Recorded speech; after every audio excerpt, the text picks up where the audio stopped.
Hola a todos, soy la doctora Macarena Gajardo, nefróloga infantil del Hospital Roberto del Río, y en esta oportunidad hablaremos sobre los síndromes hiposmolares con énfasis en la hiponatremia. Como introducción, la hiposmolalidad es la osmolalidad plasmática menor a 275 milosmoles por kilo. El sodio es el principal determinante de la osmolalidad. La hiposmolalidad siempre se presenta con hiponatremia, pero la hiponatremia no siempre se presenta con hiposmolalidad, ya que puede existir osmolaridad aumentada o normal con presencia de hiponatremia. Y eso se puede ver, por ejemplo, en pacientes con una hiperosmolaridad producto de una cetoacidosis diabética que cursa con una hiponatremia asociada. La hiponatremia se define como un sodio plasmático menor a 135, y esto quiere decir un exceso relativo de agua en relación al sodio. Esta es la alteración electrolítica más frecuente en pacientes hospitalizados. En adultos es un predictor independiente de mortalidad. La hiponatremia, entre comillas, asintomática, en realidad no es tan asintomática, ya que tienen signos sutiles de alteraciones del sistema nervioso central. En pediatría, el 25% de las hiponatremias son leves y un 1% son moderadas. La fisiopatología, la respuesta normal a una disminución de la osmolaridad plasmática no genera en general hiponatremia, porque la osmolaridad plasmática menor a 275 conlleva una disminución en la secreción de ADH y por lo tanto la orina se diluye hasta casi unos 40-50 milosmoles por kilo, que eso corresponde a una densidad urinaria de 1001, y se excreta el 80% del agua que está en exceso dentro de las siguientes 4 horas, con lo cual aumenta la osmolaridad plasmática a más de 275 y se vuelve a la normalidad. El riñón está preparado para poder hacer una excreción de agua en condiciones óptimas y realmente es muy eficiente en ello. Entonces, para que se genere una hiponatremia, se necesita que haya un ingreso de agua libre con un aumento, un ingreso de agua libre, ya que un aumento aislado de ADH no genera hiponatremia si no existe agua libre externa. Y la perpetuación de la hiponatremia se produce por un defecto en la excreción neta de agua. La alteración de la reabsorción puede ser a nivel de asa ascendente gruesa y del túbulo distal, con alteración en la reabsorción de cloruro de sodio o una alteración en la ADH. Y es menos frecuente una polidipsia patológica que supere la excreción renal. Entonces aquí podemos ver en este gráfico las distintas causas por las cuales se podría generar una hiponatremia. Si disminuye la filtración glomerular por diferentes condiciones, principalmente la que vemos más asociada es una depresión de volumen, esto puede generar en cierta forma una disminución de la anatremia plasmática. La disminución de la reabsorción de cloruro de sodio a nivel del asa de Henle y al nivel del túbulo contorneado distal también puede producir hiponatremias. Y el aumento de la ADH en su liberación y acción, lo que puede estar asociado a ciertas drogas o síndromes inapropiados de liberación de ADH, también pueden generar una hiponatremia.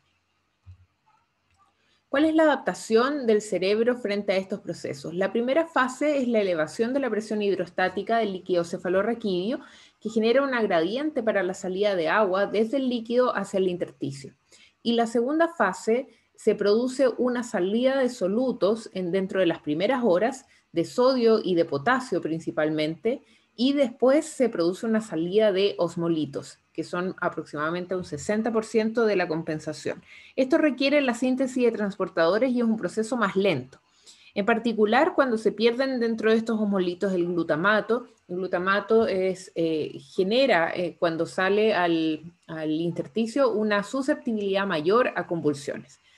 Entonces, la compensación a nivel cerebral, esta salida de solutos, lo que quiere generar es que, en vista que está entrando tanta agua desde el extracelular que está hiposmolar, la entrada de agua, lo que quiere hacer la célula es intentar sacar los solutos desde su interior para evitar que siga entrando tanta agua. y así mantener un volumen celular adecuado a pesar de la hiposmolaridad que está alrededor.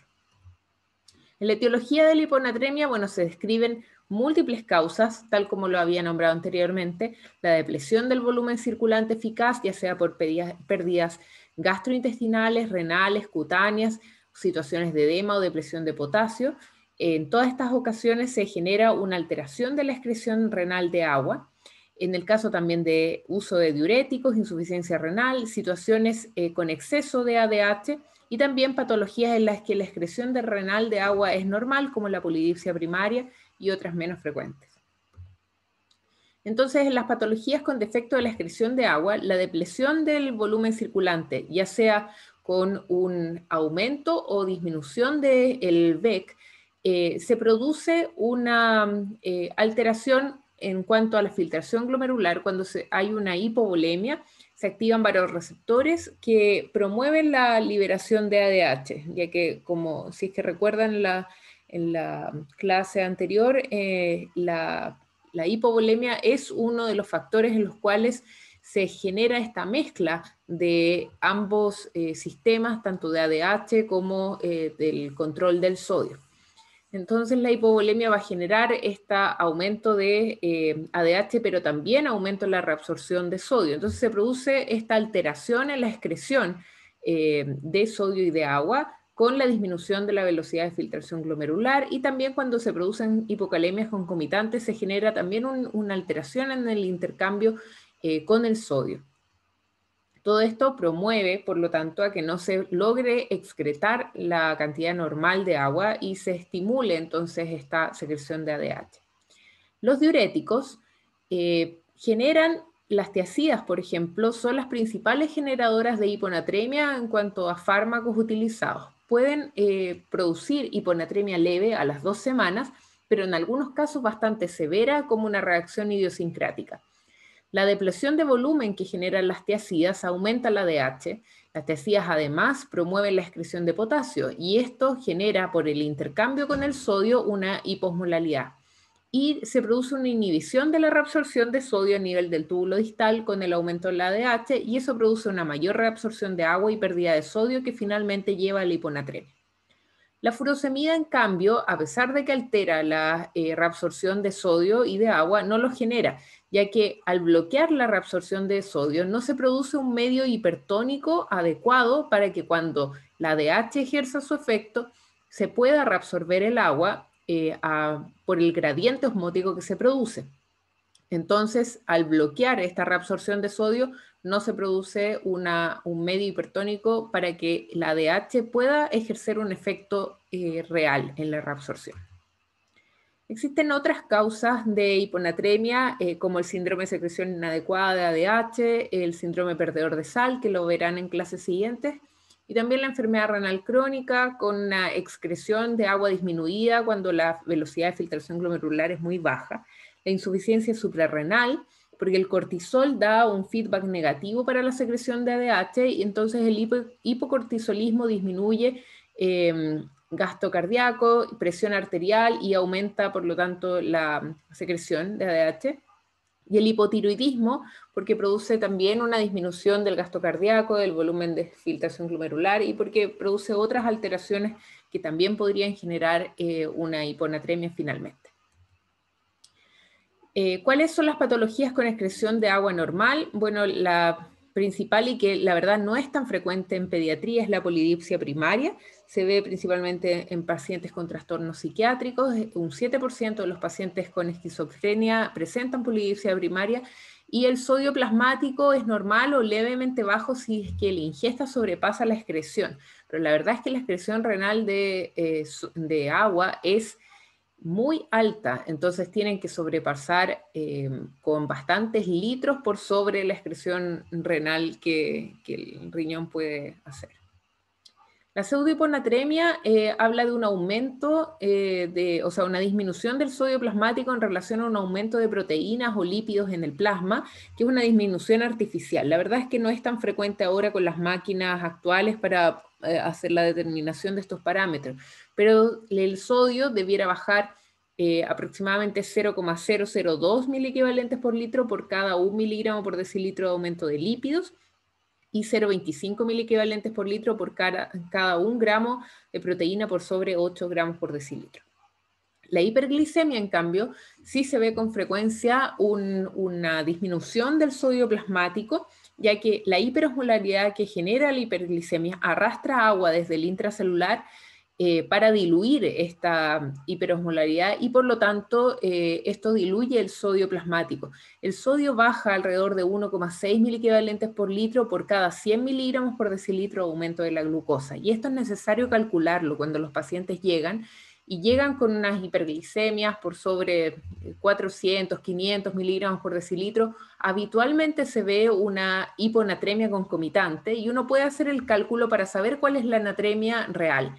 ¿Por qué es necesario saber la natremia renal? Porque si es que el paciente tiene una hipernatremia en contexto de una hiperglicemia, entonces estamos hablando de un cuadro muy severo de deshidratación y que es necesario tenerlo en consideración para la corrección posterior del sodio.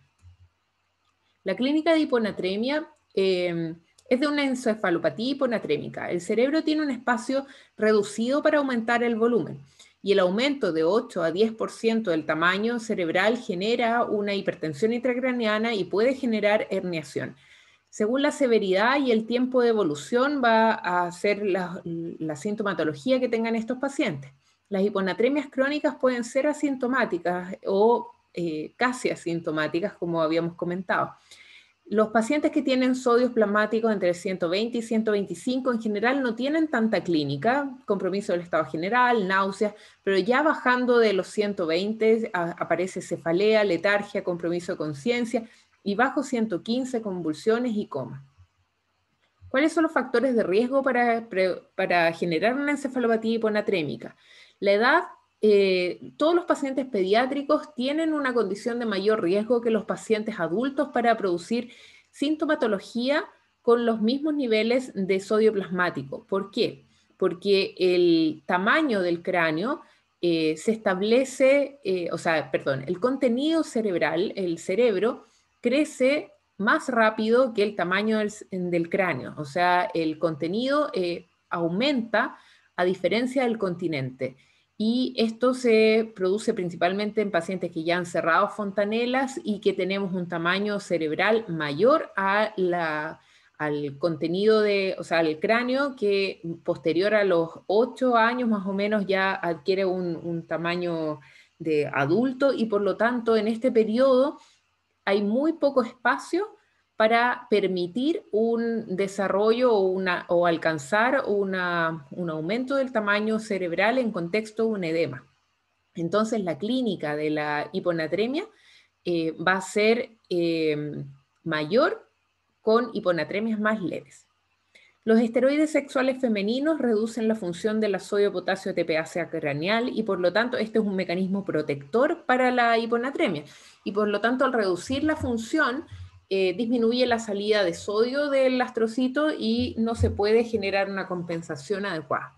Los niveles de ADH elevados producen un efecto vasoconstrictor cerebral, que esto se ve también en pacientes posquirúrgicos y que son factores de riesgo. La hipoxemia altera la capacidad de adaptación neuronal a la hiponatremia y las enfermedades del sistema nervioso central, como los tumores o las cirugías, también producen más factores de riesgo.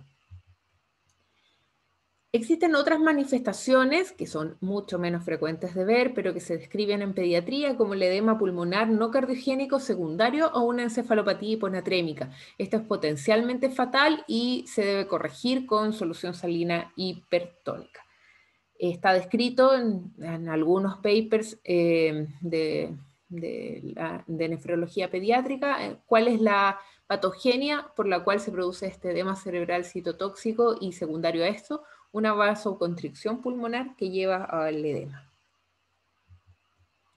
Bueno, y este era el mismo cuadro que hemos mostrado también para los casos de hipernatremia, porque si ustedes se fijan, las manifestaciones que vamos a tener en relación a hipo y a hipernatremia son similares, tanto para la rápida generación de una hipernatremia como para la rápida corrección de una hiponatremia, vamos a tener la misma sintomatología, que es la desmielinización osmótica y las hemorragias asociadas. Y en el caso de la rápida instauración de una hiponatremia y rápida corrección de una hipernatremia, vamos a tener en ambos casos un edema cerebral, ¿ya? Entonces, es importante establecer que frente a diferentes procesos de hiper e hiposmolalidad, podemos tener clínicas compartidas cuando se producen rápidas instauraciones o rápidas correcciones de procesos contrarios. La corrección rápida de una hiponatremia genera, por lo tanto, esta desmielinización osmótica. La causa es desconocida, pero las neuronas que tienen los transportadores de osmolitos presentan un cambio más rápido de la osmolalidad que cuando nosotros corregimos rápidamente la hiponatremia y generamos un ambiente hiperosmolar fuera de la neurona, esta neurona que ya hizo su corrección y que por lo tanto tiene los osmolitos fuera, se va a generar una deshidratación celular rápida. El paso de agua va a ser mucho más rápido desde la neurona hacia el extracelular y por lo tanto el aumento rápido de sodio genera una contracción osmótica de los axones. Estos axones se van a deshidratar y van a terminar rompiéndose, amputándose las conexiones con las vainas de mielina y la localización principal es a nivel de la protuberancia. La clínica de la desmielinización osmótica es aproximadamente 2 a 7 días después de la recuperación de la hiponatremia. Esto es importante porque no van a tener una clínica en el momento. Entonces, es muy importante que una hiponatremia se corrija adecuadamente. Los signos van a ser de un síndrome pseudovulvar con disfagia y disartria a nivel de las alteraciones del haz córtico-vulvar. Pueden tener también cuadriparesia con una paresia flácida o espástica por la alteración del haz córtico-espinal y finalmente lo más grave, el síndrome de enclaustramiento o coma por la alteración a nivel de la protuberancia. Entonces, el diagnóstico de estos es clínico, pero también se puede ver en la resonancia lesiones después de 2 a 3 semanas que semejan a las de murciélago con una alteración en las diferentes fases del estudio. No existe tratamiento específico y por lo tanto lo más importante es hacer una prevención y una corrección adecuada de la hiponatremia. ¿Cuáles son los factores de riesgo para una desmielinización? Tener una hiponatremia severa crónica. El desarrollo de una hipernatremia concomitante a la corrección. El aumento en sodio que exceda 25 milimol por litro en 48 horas. Hipoxemia. Tener de base enfermedades severas hepáticas. Uso de diuréticos tiacídicos, alcoholismo, cáncer, quemados graves, malnutrición, hipocalemias, concomitantes, diabetes y falla renal. Todos estos se consideran factores de riesgo para poder desarrollar una desmielinización osmótica después de la corrección de una hiponatremia. ¿Cuál es el diagnóstico diferencial de las hiponatremias o cómo hacerlo? Primero, hay que calcular la osmolalidad plasmática. Al calcularla, uno define si está alta o normal, entonces se descartan descartar las causas de pseudo-hiponatremia, porque en realidad esta alteración del sodio no correspondería a una alteración de un síndrome hipoosmolar, sino un síndrome hiperosmolar, por ejemplo, o una osmolalidad plasmática normal y correspondería a una pseudo-hiponatremia. En el caso que la osmolalidad plasmática fuera baja y estamos frente a una hiponatremia, entonces en ese caso sería una hiponatremia real. Y ahí tendríamos que evaluar el estado de la volemia. Tercero, evaluar el sodio urinario y el clearance de agua libre, que los comentamos en la clase de hipernatremias. El clearance de agua libre es la cantidad de agua libre que puede excretar el riñón por unidad de tiempo. Se calcula con la fórmula sodio plasmático menos sodio urinario más potasio urinario y un valor negativo indica una reabsorción de agua, un valor positivo indica una excreción de agua. Entonces, en esta tabla se muestra las diferentes alteraciones que se pueden ver y cómo poder diferenciarlas. Sodio corporal total elevado, o sea, es un paciente que se observa hipervolémico y que presenta se ve edematoso y presenta un sodio urinario menor a 10. Entonces, en este caso, hablamos de un volumen plasmático inefectivo y que esto se puede ver en pacientes cirróticos, pacientes con síndromes nefróticos, fallas cardíacas, etc. Teniendo un sodio urinario mayor a 20, vemos pacientes con retención de agua mayor que sodio, como se ve en las fallas renales. En el caso del sodio corporal total normal, con un sodio urinario mayor a 20 y con un clearance de agua libre negativo, acá tenemos el aumento anormal de ADH en el caso del CIA. También se puede ver en el hipotiroidismo y la insuficiencia adrenal. El sodio corporal total bajo, podemos tener pacientes con un clearance de agua libre negativo y un sodio urinario menor a 10, que serían hipovolemias por pérdidas extrarrenales, o aquellos con clearance de agua libre negativo y un sodio urinario mayor a 20, que serían hipovolemias por pérdidas renales de sodio. Lo importante aquí es definir que existe una condición, o sea, dos condiciones en las cuales ustedes van a intentar restringir el aporte de agua y otra condición en la cual ustedes van a administrar sodio y agua, ¿ya?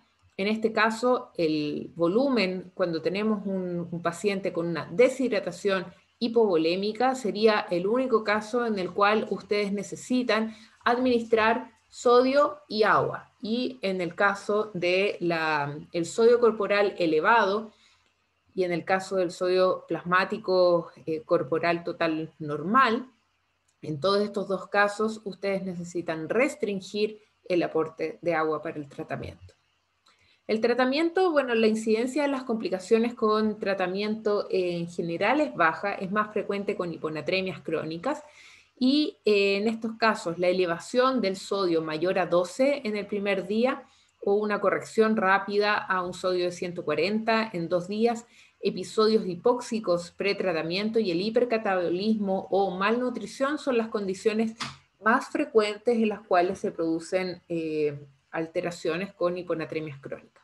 La corrección neta por día sería lo más importante, más que alteraciones, o sea, correcciones rápidas por hora, ¿ya? Entonces, lo más importante sería que la corrección completa estuviera adecuada. Y la corrección del potasio también influye en la osmolaridad y por eso tratamos de no hacer correcciones importantes del potasio mientras se está corrigiendo el sodio. Entonces, esto es lo que le comentaba. Las pacientes que tienen disminución del líquido extracelular necesitan un aumento del aporte de sodio y agua. En cambio, pacientes que tienen el LEC normal o alto, el manejo es con restricción de agua. El manejo de la deshidratación hiponatrémica, que es, yo creo, lo más frecuente que ustedes van a ver junto con el síndrome de secreción inapropiada de ADH.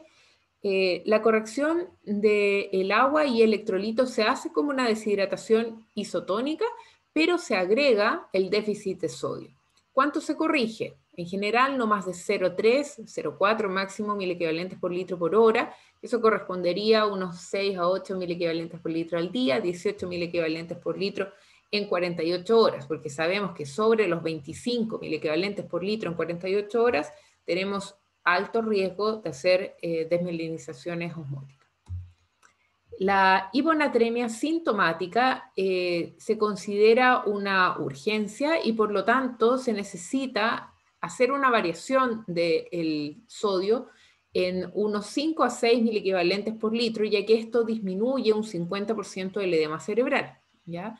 Se recomienda aumentar 1 o 2 milequivalentes por litro por hora por aproximadamente 2 horas. Y esto se puede conseguir administrando 3 ml por kilo del sodio hipertónico al 3%, con un máximo de 100 cc. Esto sube alrededor de 2 milequivalentes por litro, se puede repetir 1 o 2 veces si es que el paciente está sintomático. Aquí estamos hablando de pacientes que tienen síntomas. Y restar esto del cálculo. Este es un gráfico que, o sea, una tabla de uno de los papers que aparece la administración de 2 cc por kilo del bolo de cloruro de sodio al 3%. Acá establecen en 10 minutos, igual Yo creo que es recomendable pasarlo un poco más lento, en unos 30 minutos más o menos y con un máximo de 100 cc y repetir el bolo las veces que sea necesario para incrementar 5 o 6 miliequivalentes, obviamente tomando electrolitos plasmáticos alrededor de 1 o 2 horas después y rechequearlo. El cálculo de la corrección, la fórmula es el agua corporal total, que les recuerdo que se debe calcular el porcentaje de agua según la edad del paciente, siendo los más chicos los que tienen mayor porcentaje, cercano al 78-80%, de ahí va disminuyendo a 0,7, 0,65 y 0,6 en pacientes más grandes. Entonces se calcula eso por el peso y todo eso multiplicado por la diferencia entre el sodio deseado y el sodio actual. Como nosotros queremos que el sodio no varíe más de 8.000 equivalentes, entonces podrían hacer el agua corporal total multiplicado por 8. Ejemplo, paciente de 10 kilos con una deshidratación moderada, sodio de 116 y un agua corporal total de 65%. Al hacer el cálculo, establecemos que el agua, el requerimiento va a ser completo, 100%. Como pesa 10 kilos, serían 1000 cc. El sodio, si lo establecemos como unos 3000 equivalentes por cada 100 calorías metabolizadas, serían 30 y el potasio los 2,5. El déficit de volumen, si pensamos en un 10% aproximadamente del déficit, serían 1000 cc. Y esto lo corregimos con una solución isotónica. Por lo tanto, si ustedes tienen que calcular una solución que tenga aproximadamente 140.000 equivalentes por litro. Ese es el cálculo. En este caso, correspondió a que es el 10% y por lo tanto nos da 1000 cc. Pero si ustedes les hubiera dado 500 cc, por ejemplo, de déficit de volumen, ustedes tienen que sacar la proporción y en ese caso serían 500 cc.